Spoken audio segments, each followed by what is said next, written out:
स्कंद पुराण और भगवत पुराण में रक्षाबंधन का प्रसंग मिलता है। इस बंधन में पवित्र प्रेम का अलौकिक पुष्प खिलता है। इस पुष्प के खिलने से असंख्य लोगों का उद्धार हुआ। जब राजा बलि ने भगवान विष्णु से समक्ष रहने का वचन लिया, तब बांध कलाई पर रक्षा सूत्र बलि के माता लक्ष्मी ने अपने अधिपति को बंधन मुक्त किया। भाई बहनों के अटूट प्रेम संबंध का पर्व रक्षाबंधन फिर आ रहा है। यह स्नेह का वो अमूल्य बंधन है जिसका बदला धन से नहीं चुकाया जा सकता। महाभारत के अनुसार भी द्रौपदी भगवान कृष्ण को भाई कहती थी। एक बार श्री कृष्ण भगवान की उंगली कट गई। द्रौपदी ने अपनी साड़ी फाड़ करके श्री कृष्ण की उंगली पर एक पट्टी बांध दी। चीर हरण होने पर श्री कृष्ण भगवान ने उनकी लाज रखी और जीवन भर उनकी सहायता की। इतिहास साक्षी है कि भाई बहन के पवित्र रिश्ते का यह त्योहार आज से नहीं, सदियों से मनाया जा रहा है और आज भी मनाया जाएगा और आगे भी मनाया जाएगा। चित्तौड़ की महारानी करमवती ने दिल्ली के मुगल बादशाह हुमायूं को अपना भाई मानकर राखी भेजी थी। हुमायूं ने करमवती की राखी स्वीकार कर उसके सम्मान की रक्षा के लिए गुजरात के बादशाह से युद्ध किया। भाई बहन का हार्दिक और पवित्र प्रेम और भावना इस त्योहार का आधार है।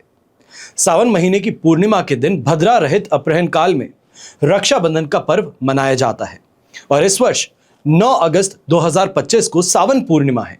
लेकिन भद्रा का साया है या नहीं, इसकी वजह से राखी बांधने का शुभ मुहूर्त को लेकर के एक दुविधा उत्पन्न हो गई है। भद्रा यान्द्वे न कर्तव्ये श्रावणी फाल्गुनी तथा, ये शास्त्र में लिखा गया है। शास्त्र अनुसार भद्रा के समय काल में रक्षाबंधन का पर्व विशेष रूप से वर्जित है। ऐसा इसलिए क्योंकि हिंदू धर्म में माना गया है भद्रा काल में राखी बांधना अशुभ है। याद रहे कि भद्रा कहीं की भी हो, चाहे स्वर्ग, पाताल या भूमि, रक्षाबंधन पर्व निषेध होता है। अब 2025 में राखी बांधने का शुभ मुहूर्त होगा तो कब होगा? तो पंचांग के अनुसार सावन महीने की पूर्णिमा तिथि 8 अगस्त को दोपहर 2:13 से शुरू हो रही है। वहीं इसका समापन 9 अगस्त की दोपहर 1:25 पर होगा।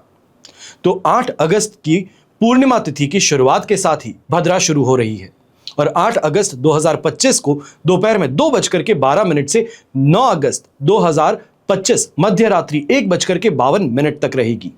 तो 9 अगस्त 2025 को भद्रा का समयकाल छोड़ते हुए रक्षाबंधन का पर्व मनाया जाएगा और रक्षाबंधन 9 अगस्त 2025 को सुबह 5:47 से दोपहर के 1:24 तक राखी बांधने का यह शुभ समय रहेगा।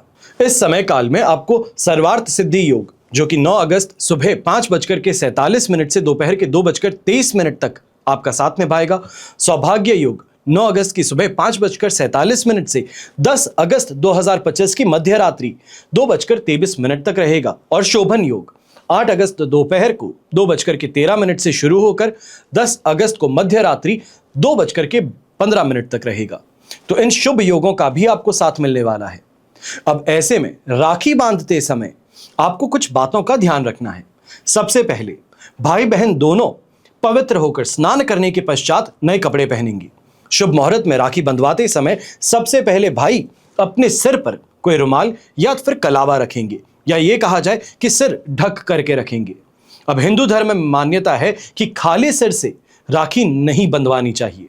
साथ ही राखी बंधवाते समय भाई का मुंह जो है ये ईस्ट की ओर देखना चाहिए, यानी कि पूर्व दिशा, या फिर नॉर्थ साइड में देख सकते हैं जिसको उत्तर दिशा कही जाती है, और पीठ पश्चिम दिशा यानी कि वेस्ट या फिर साउथ दक्षिण दिशा की ओर होनी चाहिए। दक्षिण दिशा यानी कि साउथ जो है इसकी ओर मुंह करके राखी बंधवाना शुभ नहीं माना जाता। तो इस बात का आपको ध्यान रखना होगा। और राखी के दिन बहनों को सबसे पहले राखी की थाली सजानी चाहिए और इस थाली में रोली, अक्षत, कुमकुम, दीपक, राखी, गुड़ ये सभी रखने चाहिए। इसके बाद में सबसे पहले भाई की आरती उतारें और उसके माथे पर तिलक लगाएं और इसके पश्चात उसके दाहिने हाथ में राखी बांधेंगे। राखी बांधते समय एक मंत्र है जिसका उच्चारण करना अति आवश्यक है। मंत्र है येन बद्धो बलि राजा दानवेंद्रो महाबलः तेन त्वामनु बध्नामि रक्षे माचल माचल। इसका अर्थ है कि जिस रक्षा सूत्र से महान शक्तिशाली राजा बलि को बांधा गया था उसी सूत्र में मैं तुम्हें बांधती हूं। हे रक्षे यानी कि राखी, तुम अडिग रहना, अपने रक्षा के संकल्प से कभी भी विचलित मत होना। तो इस मंत्र का उच्चारण करने के पश्चात राखी बांधने के बाद में फिर भाई की आरती उतारेंगे और कोई मीठी या तो फिर मिठाई आप उन्हें खिलाएंगे। भाई अगर आपसे बड़े हैं तो उनके चरण स्पर्श करेंगे और उनसे आशीर्वाद जरूर लेंगे। वहीं अगर बहन बड़ी हो तो भाई अपनी बहन के चरण स्पर्श करेंगे और राखी बांधने के बाद में भाइयों को अपनी इच्छा और सामर्थ्य के अनुसार बहन को कोई भी भेंट या उपहार देना आवश्यक है। अब मॉडर्न जमाने में रंगों का महत्व सबसे ज्यादा है, तो ऐसे में सब भूल से जा रहे हैं कि कौन से रंग पहनने चाहिए और कौन सा रंग शुभ साबित होता है। आज के दिन मैं आपको यह जरूर बताऊंगा कि काला रंग और सफेद रंग ये पहनने से आपको विशेष तौर पर परहेज करना है। पारंपरिक रंग जो है उसमें सज धज के भाई बहन इस त्योहार को मनाएं। अब रक्षाबंधन पर रक्षा सूत्र का भी एक प्रयोग है। ये पति रक्षा सूत्र कहलाता है और ये जो भी गृहिणी है अपने पति के लिए करती हैं। देवलोक में सबसे पहली बार रक्षा के धागे को पत्नी इंद्राणी ने पति इंद्र को बांधा था। तब हुआ यह था कि प्राचीन काल में एक बार देव और असुरों के बीच में 12 वर्षों तक भीषण युद्ध हुआ था।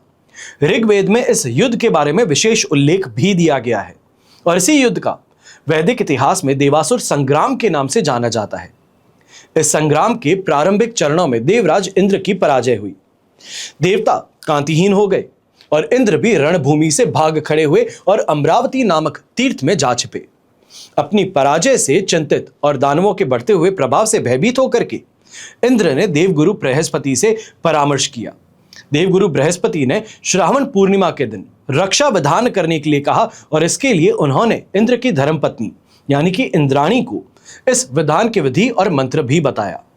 देवगुरु बृहस्पति के निर्देश अनुसार श्रावण पूर्णिमा को सुबह के समय में रक्षा विधान को विधिवत संपन्न किया और देव पुरोहितों द्वारा की जा रही स्वस्ति वाचन के बीच इंद्राणी ने इंद्र की दाईं कलाई में रक्षा की इस पोटली को बांध दिया, जिसे देवगुरु के सुझाए मंत्र से अभिमंत्रित किया गया था।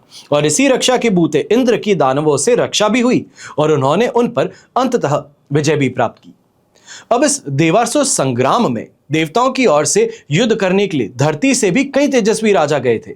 उन्होंने जब रक्षा मंत्र और रक्षा विधान और रक्षाबंधन की ऐसी महिमा देखी तो सहज मानव स्वभाव से प्रेरित होकर के इस अनुष्ठान को धरती पर भी ले आए और यहां प्रचलित किया। अब आप जो गृहिणी है अगर इस एपिसोड को देख रही हैं तो पति रक्षा सूत्र का प्रयोग आप कैसे करेंगी और ये आज के दिन करना आपके लिए आवश्यक है। सबसे पहले सुबह स्नान आदि से निवृत्त होकर के प्रभु का स्मरण करने के पश्चात पूजा स्थान में किसी पात्र में सरसों, स्वर्ण, केसर, चंदन, अक्षत और दूर्वा आपको रखनी है। इसके साथ ही ऊनी या सूती या तो फिर रेशमी पीला वस्त्र काट करके चौकोर काट करके आपको रखना है। अब घर के पुरुष सदस्यों के लिए एक एक वस्त्र के चौकोर टुकड़े में कुछ दाने सरसों के, स्वर्ण का टुकड़ा, केसर, चंदन, अक्षत और दूर्वा डालकर या फिर गांठ बांध करके आप इसे उन्हें पहना सकते हैं या कहा जाए सी करके भी आप उन्हें फिर से पूजा कर उस स्थान पर स्थापित कर सकते हैं। और इसके पश्चात एक ताम्र कलश में जल भर करके रखिए। अब उस पर कटोरी स्थापित कर कुमकुम, अक्षत, पुष्प इत्यादि से यथाविधि पूजा कीजिए और धूप दीप कीजिए। अब जब भी आपकी बहन राखी बांधने आएंगी तब उनसे ये जो आपने रक्षा पोटली बनाई है ये अपनी कलाई पर यानी कि जो पति हैं वो अपनी कलाई पर बंधवाएंगे और अपनी बहन से बंधवाएंगे, ना कि अपनी पत्नी से। ब्राह्मण देवता से अगर आप चाहते हैं तो दाहिने हाथ में रक्षा सूत्र बंधवा सकते हैं अगर आपके घर पे बहन नहीं आने वाली है तो। रक्षा सूत्र बंधवाते समय एक मंत्र है जो पहले भी मैंने आपको बताया है। मंत्र है येन बद्धो बलि राजा दानवेंद्रो महाबलः त्वेन त्वामनु बधनामि रक्षे माचल माचल। इस मंत्र का उच्चारण करते हुए अपने दाहिने हाथ पर आप इसको बंधवाएंगे। अब पुरुष चाहे तो इस रक्षा सूत्र को हमेशा के लिए कलाई पर बांधे रख सकते हैं या तो फिर अगर आप हमेशा नहीं बांधते हैं तो इसे अपने पर्स में रख सकते हैं और अगले वर्ष यानी कि अगली रक्षाबंधन पर ये पर्व पर इस प्रयोग को दोहराया जाएगा और पुराना रक्षा सूत्र जो आपने हाथ पे बांधा हो या अपने पर्स में रखा हो इसे नदी में, तालाब में या जल में विसर्जित कर देंगे। तो ये इतना छोटा सा उपाय आप जो गृहिणी हैं अपने पति की सुरक्षा के लिए, उनकी लंबी आयु के लिए, उनकी सफलता के लिए इस उपाय को कर सकती हैं। आशा करता हूं कि इस एपिसोड के माध्यम से जो जानकारी मैंने आपको प्रदान की है, ये विशेष तौर पे भाई बहनों के इस पर्व को और ज्यादा बेहतर बनाएगी, सुख और समृद्धि लेकर के आएगी। और हमेशा की तरह आप सभी के लिए यही प्रार्थना करता हूं और हमेशा करूंगा कि आपका और हमारा परिवार सदैव सुखी रहे, संपन्न रहे, सुरक्षित रहे और स्वस्थ रहे। घर परिवार में बड़े बुजुर्गों का साथ और आशीर्वाद हमेशा हमारे साथ में बना रहे। जय श्री राम एवं जय हिंद।